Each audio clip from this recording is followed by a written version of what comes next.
This is just a quick tour of my ASCAP portal. And ASCAP is a godsend to the music industry.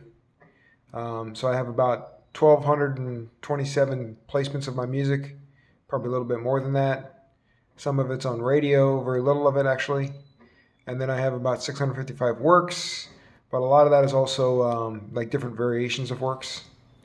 So if we go over here to cue sheets, you can see various information about, shows that use my music.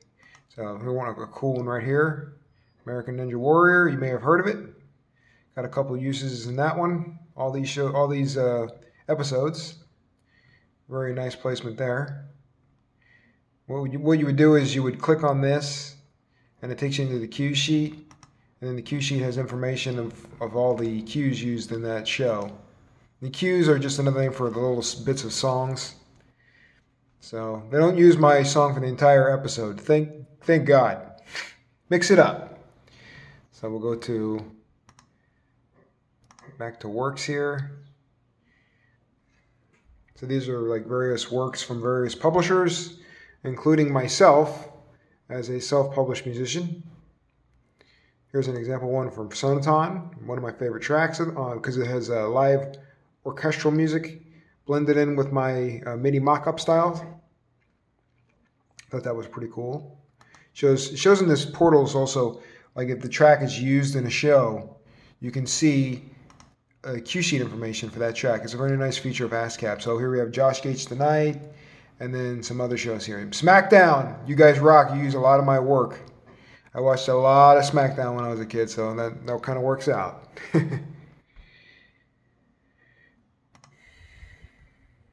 Go back to works over here. ASCAP engine is a little bit slow, but hey, what are you going to do? Then we can go and see the various pages. We're about 27 pages where the musical works here. So I've gone to the final page just to give an example.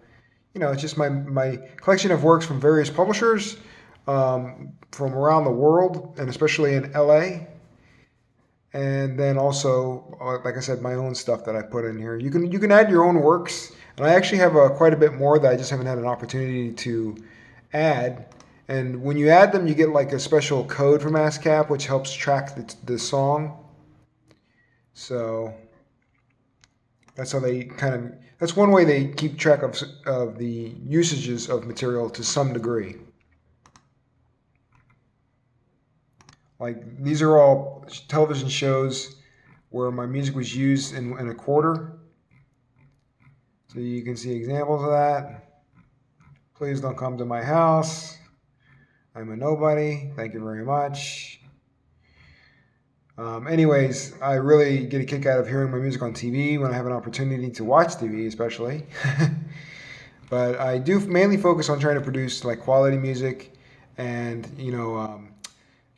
stuff that's original as well. It's a little more tricky to make original music in today's day and age, but it's something that's always on the mind of CMDess and this guy Charles.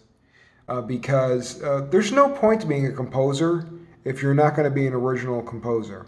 So people hear my music or some other composer's music, and it may not sound completely original, but what happens there is a thing called commercialism. So you have to finesse things a little bit if you want to get work. It's just like anything. That's just the structure of the way the music industry was working for the longest time. And so that's just kind of what you did. So you just kind of finesse things to get a little bit more of the commercial side of it. So you can get more placements and stuff like that, more usages of your music, more places that can hear your music. Because my long-term goal is to have my music, all around in kind of the background. So you're going to hear it in restaurants or, in places like where Mood Media would use their music for background services, maybe at the mall. I love stuff like that, and that's exactly the kind of thing I want. I don't want to be a pop star. I don't want to have, super radio play. I would like to have tracks on radio, but I don't want to take over radio. That's not my thing. That's a whole different game, and I'm not interested in that at all. I'm just a music maker who likes making music and tries to, do as little of the, bad stuff that I don't want to have to do as possible, so that I can get back to the brass tacks, which is making original quality music for the people of the world.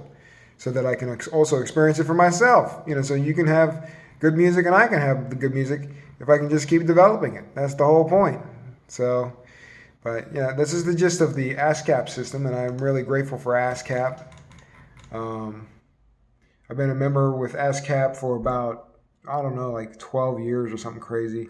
Since I moved to California, and then found out that you make money through joining an organization like them, and then it takes a while. It takes a very long time. Basically, you don't want to get in the music industry unless you have like an auxiliary plan to help you along, because it takes a very long time for stuff to build up.